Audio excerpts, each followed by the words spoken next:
আমার ছাদ বাগানে থাই জাতের মিষ্টি আমড়া। থাই জাতের মিষ্টি আমড়া ছাদ বাগানের জন্য এক অসাধারণ ফলদ বৃক্ষ। এটি দেখতে সাধারণ আমড়ার মতো হলেও স্বাদে মিষ্টি ও কম টক। গাছটি সাধারণত খাটো হয়, তবে চাষযোগ্য এবং বছরে একাধিকবার ফল দেয়, অর্থাৎ 12 মাসই।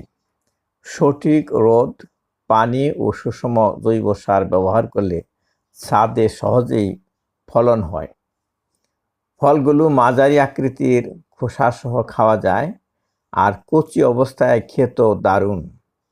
রোগবালাই কম, রক্ষণাবেক্ষণ সহজ, তাই নগরবাসীর জন্য একটি চমৎকার পছন্দ।